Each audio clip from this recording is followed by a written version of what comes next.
put things into perspective, to kind of contextualize what it is that we're talking about. So that was the reason why the Grand Sheik opted to go before our guest, so that when he comes up here and explains basically some of the things that they're working on now, the history of the movement, and its connection to us as Moors, and what we have in terms of agenda going forward for the 2020. So without further ado, I'd like to welcome our esteemed guest from the Kingdom of Yah, Ahk Maganiel. And what was the title? Man of Valor. I like that. Islam, brother. So, brothers and sisters, please give the brother a warm welcome and a round of applause.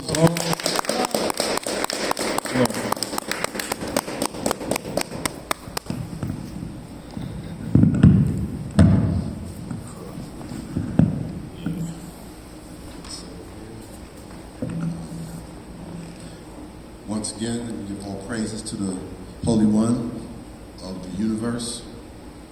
I thank Him.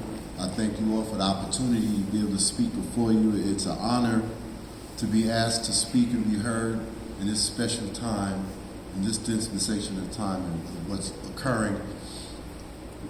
I just want to say Toda, which is Hebrew for thank you, and to show you, after I finish, I pray that we all understand just how connected we are as opposed to how disconnected those that are out there would like for us to be.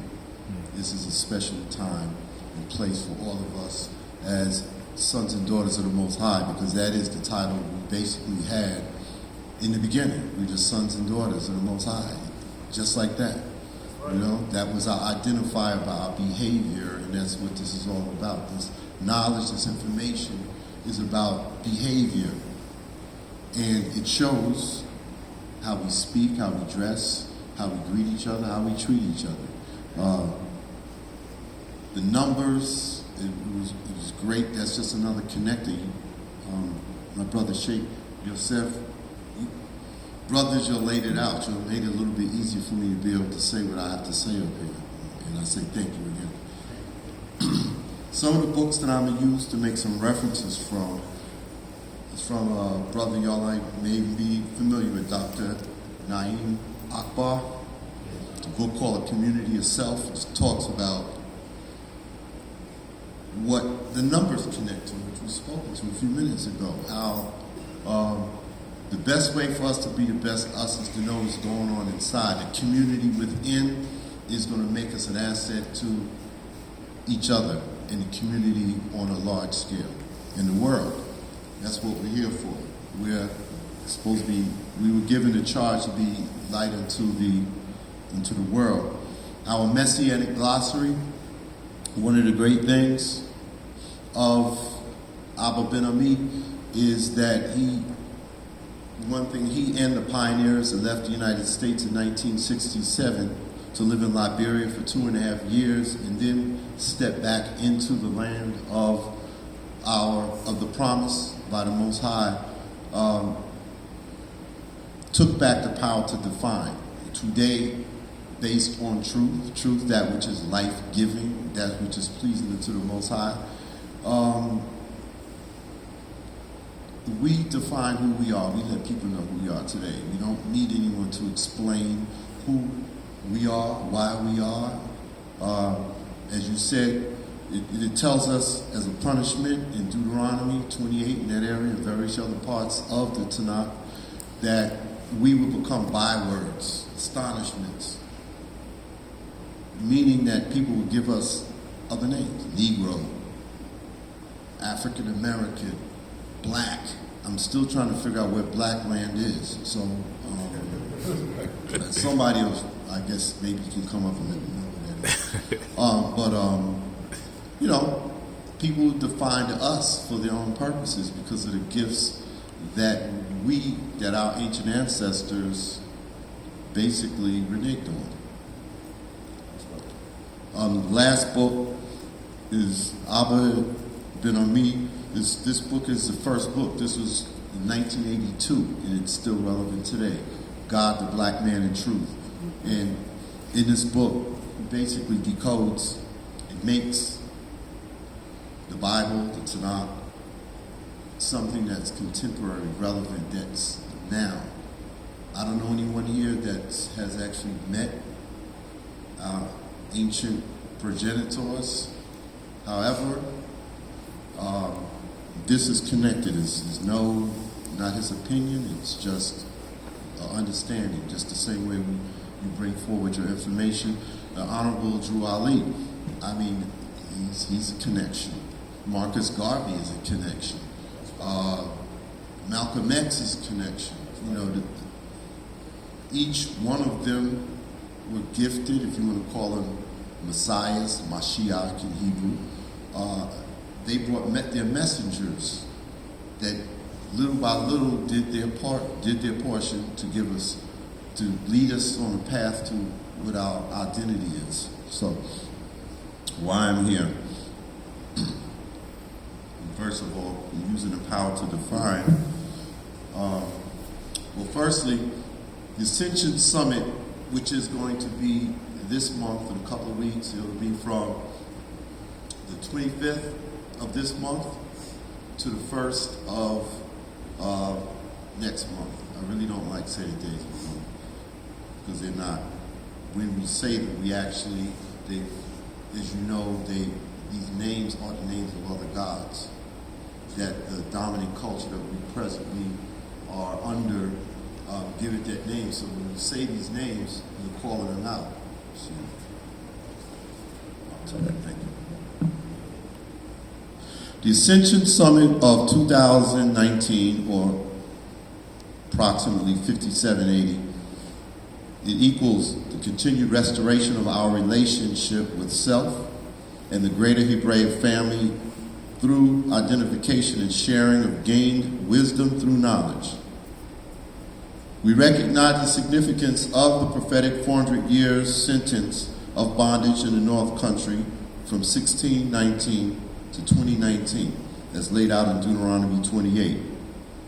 We also have, this year is the year of return. That's where the Ghanaian government has been at the forefront of permitting those that are interested, that are of the diaspora, be it here in the United States, or Britain, or various other countries throughout the land where our ancestors were taken and enslaved, they can come back and they can begin the steps of possibly getting their citizenship, resettling, repatriating back.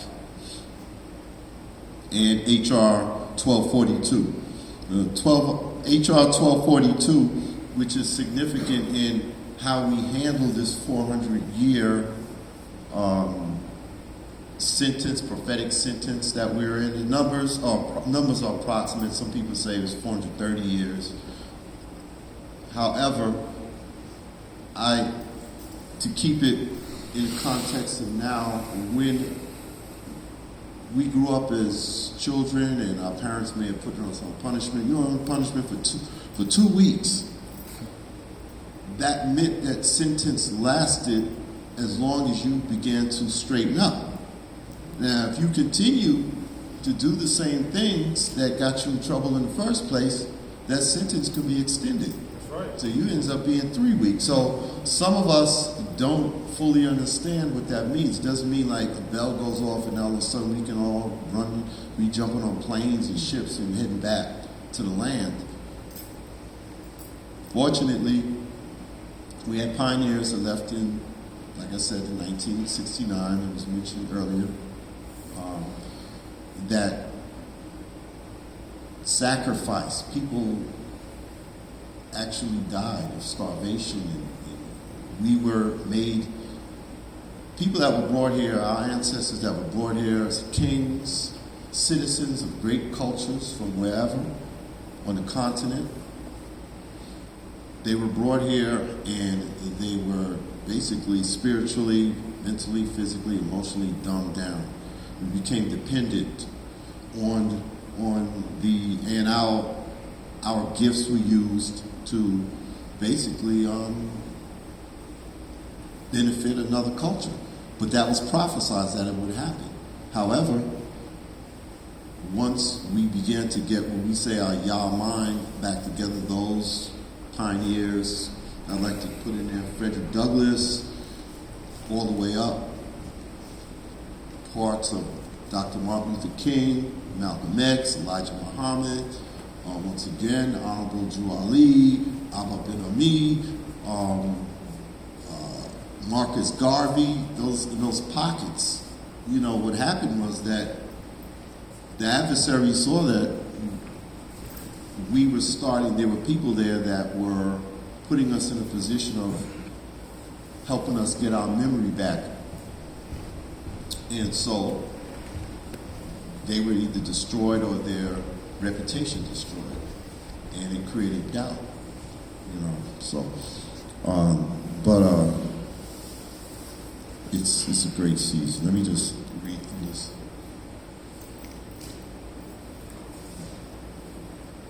But this is the time, and then I'm going to go into portions of it. If you have questions afterwards, I'm open to answer any questions we can.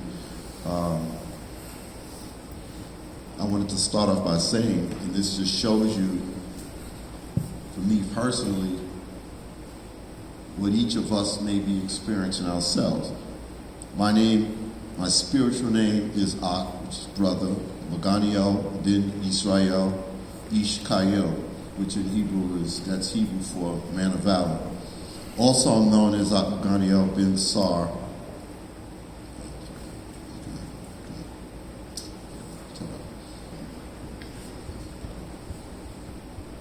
Within, and this is a way of the reason why I'm going this route is because I want you to understand that, and I'm quite sure you may do, we'll find out there are a lot more similarities than differences. My Sar, or my spiritual father, is Sar Ben Kayel. He's the person who's my teacher. I sit at his feet, he guides me. I have a lot of other brothers and some sisters that assist me also, my big sisters and Ima, or mothers. And this, again, shows you we have so much more similarity than we do in difference. As well.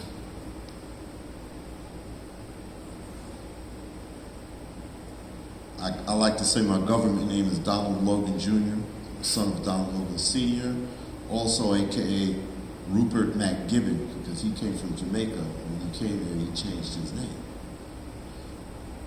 in order to be able to live here. Son of Claudia. My mother, Claudia Randall, she was born here in the United States. I am a husband of Amita. I'm a proud and dedicated member of the Yushulam Brotherhood of the Kingdom of Yah, Dimona, Israel. I have many other roles, as we all do. Through participating on my journey of self, community, and national identity, I am the sum total of my existence at this moment. A protecting, shielding spirit of Yah Yahweh. When our ancient ancestors chose to renege on their agreed, committed relationship with the Most High, it took our relationship into a downward spiral. We lost or gave away our minds, our Yah mind. The first thing taken away was our name, that which gives us our purpose and our identity. And that's where those numbers come into play also.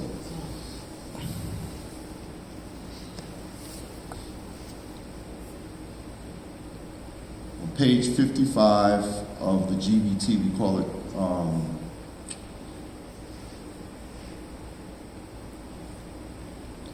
God, the Black Man in Truth, we say GBT for short. We have three types of people on the earth. Excuse me, actually this isn't, it's there too, but it's also in our Messianic glossary. There are those with the vision to recognize the greatness and significance of the present time. There's another group of people that recognize the time, however, don't possess the strength, devotion, and dedication toward a righteous cause for the Most High. And three, there are those that know but just turn away because they weren't or are not willing to sacrifice and struggle to perpetuate truth in Yah. And that question is to all, which one are you? Now actually we could look at this as being just two. Those that just are unwilling and those that do possess that vision and understand what's at stake here. Now, the one in terms of that, we have people out here that one of the charges of us being the light unto the world, we are supposed to protect those that can't protect themselves. So for those that some just don't understand, and those that are trapped, because we have so many Hebrews, and we all family here are Hebrews. Right. Okay, definition of Hebrew basically is one that's transformational. We're always looking to elevate, to improve ourselves, to improve the world. Where we are now, with the difference is also as a result of that and not realizing it, and some of us not really understanding what that means, is that we're in the middle of a family feud. That's how I like to look at it. Okay? Isaac and Ishmael are brothers. Ishmael is the progenitor of Islam. Isaac is the progenitor of what we call Hebrew or Israelites. Both are Hebrew. They came from the same father, Abraham. But I would like for you to just consider this. All right. I don't like using the word, but for simplicity, Ishmael and Isaac were stepbrothers. As a result of Sarah and Hagar, who they say in the book that Hagar was a slave woman, Sarah couldn't have a baby initially, so she suggested to Abraham, take one of the slave women. Back then, I guess today you would call it be a surrogate mother, have the child. Had a child, Ishmael. Speed this up. After that created tension. It created a little bit of drama. We got shows all day on TV now with the same kind of situations that this occurs. Stepbrother, stepmother, because there was friction there, was asked to leave. How would you feel? How do you think that child felt about how he felt his mother was being treated? So there was some animosity there that still needs to be corrected. And because we are the original victims of identity theft, there are others that you have these wars that go on, they say, between the Muslims and the Jews, and differences. We even have differences within Israelite congregations. You just mentioned today, there's some that don't see eye to eye within the more science community or nation. Let's stop. Community sometimes minimalizes who we are. We are a nation, and we are a family. So the purpose of this, and I'm going to read through, because some of this may be repetitive, because now it's, rather than just read it like that, I just, from the heart, share with you why we're doing what we're doing. It's just that time for us to get together. It's always about relationships, building relationships. We are the ones here now. We look upon ourselves as not descendants, but ascendants, because we have a better understanding of the issues and the problems that are going on today. And it's a necessity that we do this together. We are not islands unto our own selves. So we must do this together. And the best way to do it is to get to know each other. We each have a piece of that puzzle that equals who we are. And in order for that to occur, we must get together. We're not there to debate about what page 55 said, and that's not what it's about. It's about coming to see what our commonality, put that together, and we will it'll die a natural death. Those differences will die a natural death. Those that don't, we sit down and consider, because we have different ways of doing things, different expressions of the same truth. So that's basically what this is about. Now,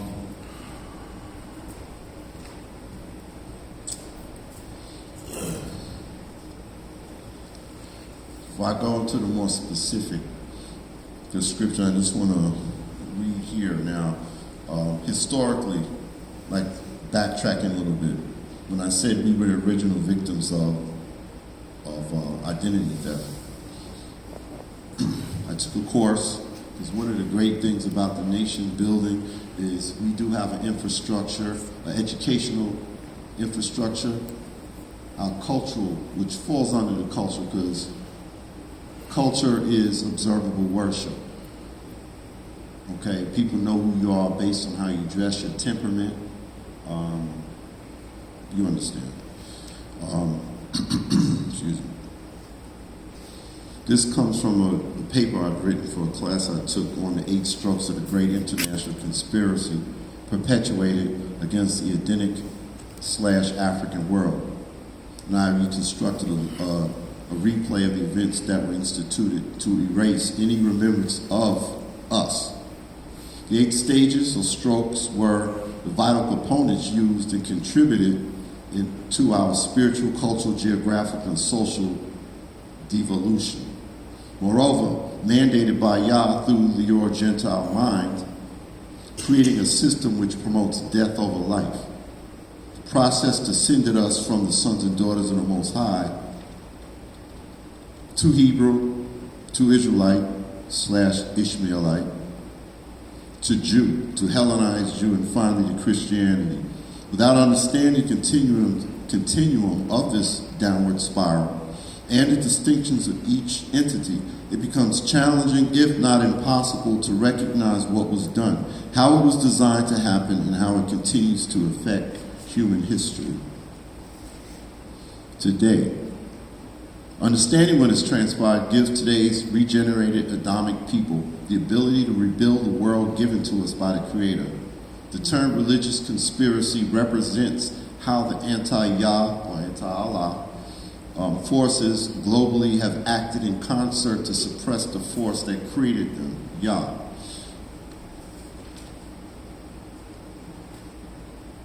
Now, purpose of, the title of the summit or the conference that we're having is the Triumph of the Great Age of Truth, Ascension Summit, under the auspices of the Holy Jerusalem Writers Conference 2019. Now, they've been having these Holy Jerusalem Writer Conferences now since 1980.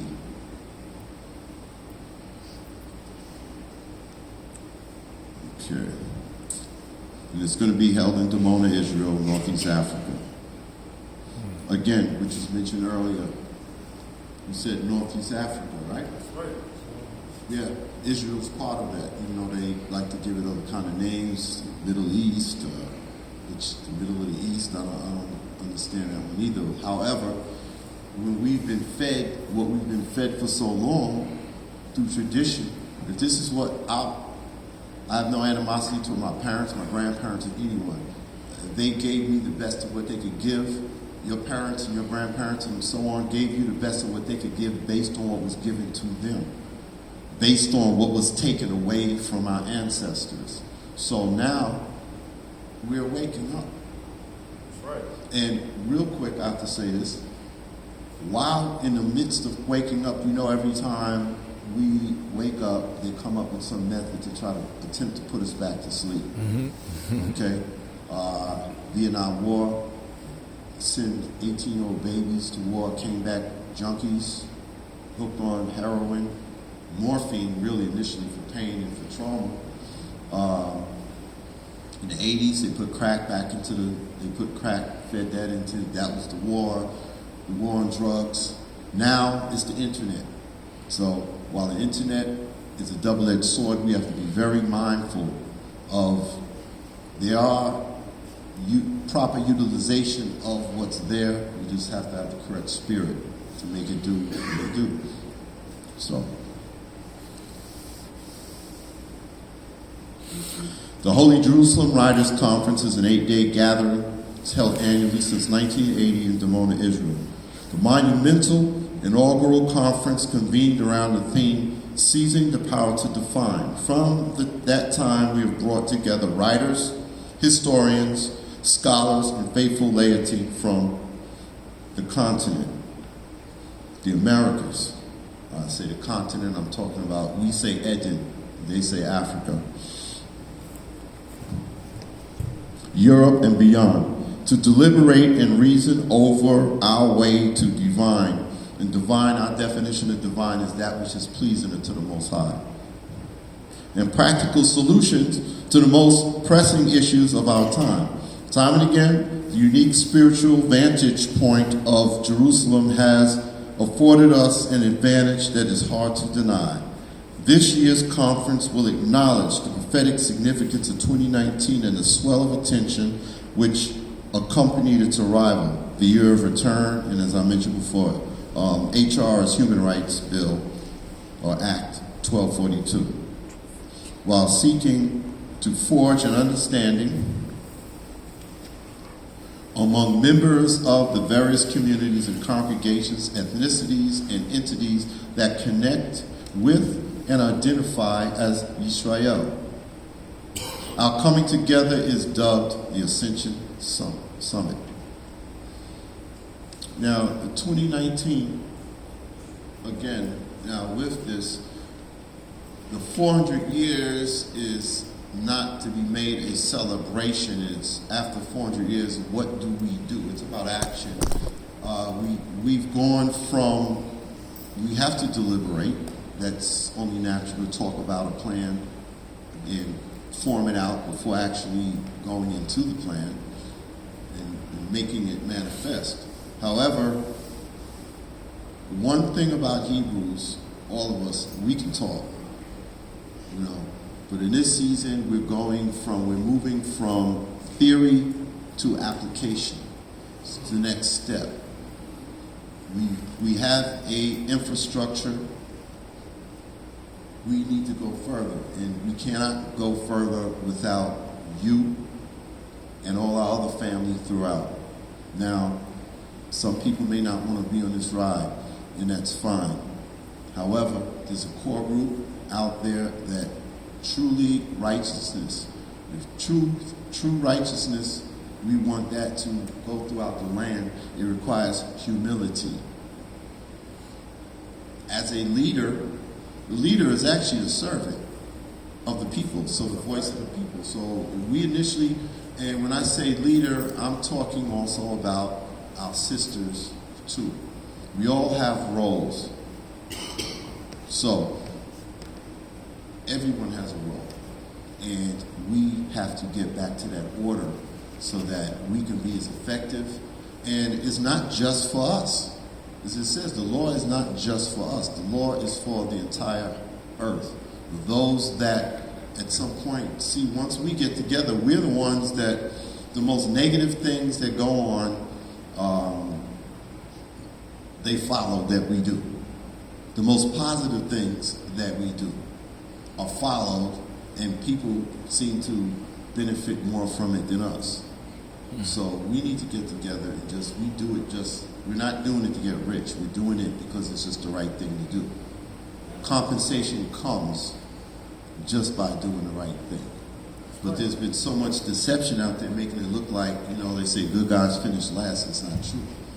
But good guys that don't understand the environment coming last. Those that understand it, because that's what the difference between having knowledge and wisdom is, as I was taught. Knowledge is just knowing something. Just because I read a book doesn't make me a scholar. What I do with it, what I learn from it, is what makes it the wisdom to be able to apply it and make it affect positively. I'm just about here.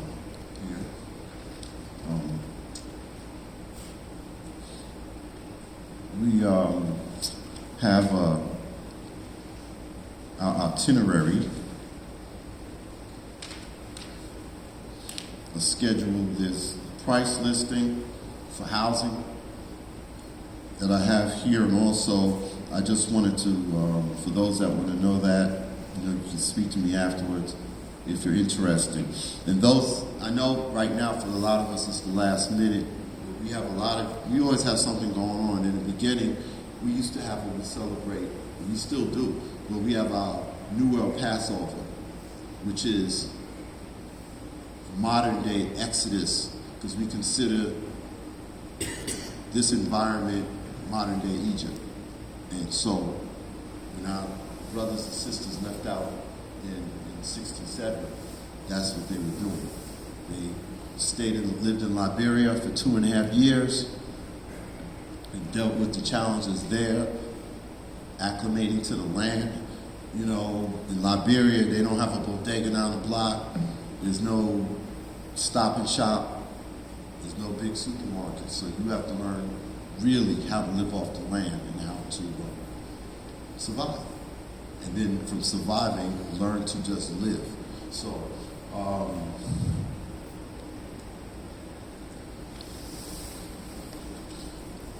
for those that want, like I said, our New World Passover is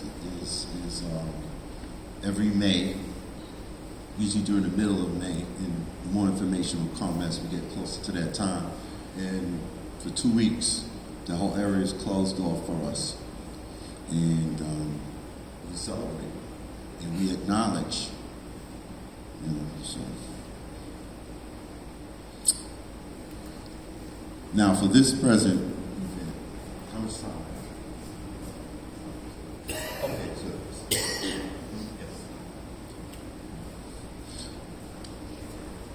the sacred visitation, we have what we call it a sacred visitation, which we have set up for people who want to get there a little bit earlier or stay a little bit later after the conference.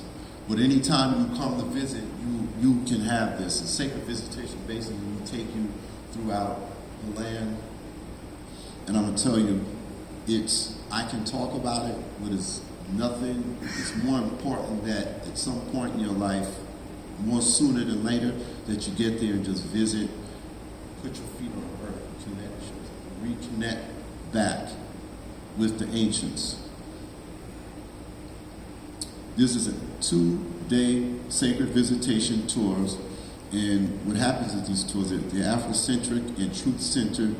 We explore the indigenous African presence in the Holy Land and the mechanisms of deception that the vast majority of visitors will never experience. This includes visit Jerusalem via Tel Arad, Hebron on the West Bank.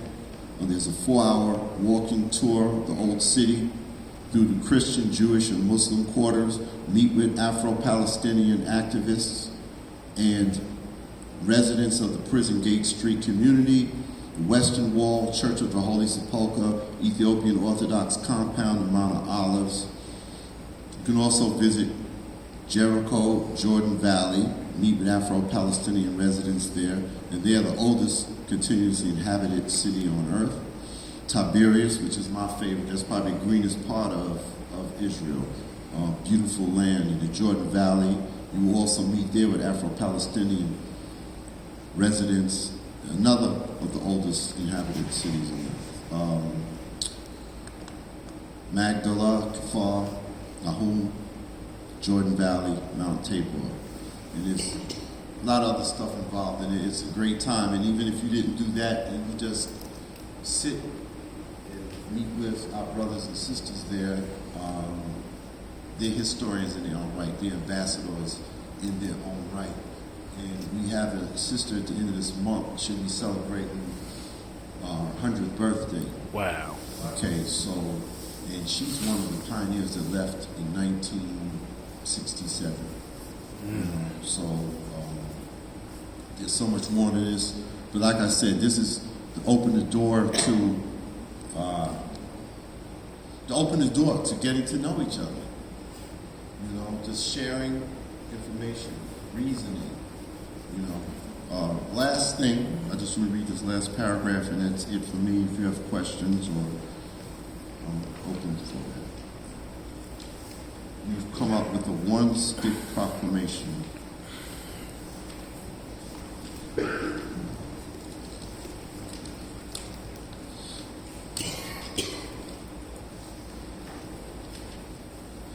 one stick proclamation. We, the sons and daughters of Yah, will take one stick in the name of the family of Yehuda or Judah, another stick in the name of all the other families of Israel, and join them together into one stick, thus one nation, the nation of Israel, in the hand of Yah. Yah will be king to us all, Allah if you prefer. Never will we allow ourselves to be divided into two kingdoms anymore. We will never defile ourselves again, for Yah has saved us and cleansed us from all of our transgression in his name's sake. We will dwell in the land given unto Yaakov, Yah's servant, we and our children, our children's children, and all of our generations eternally. We proclaim and will do all these things to restore and glorify the greatest of the name of Yah in the eyesight of the nations. They shall know assuredly that Yah alone has sanctified his people, Israel, and his sanctuary will dwell in our midst forever, even forever. Hallelujah. Thank you for your time. Hallelujah.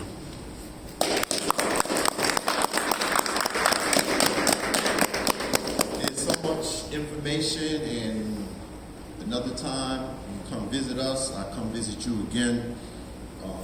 More than willing to speak. Thank you once again for your time.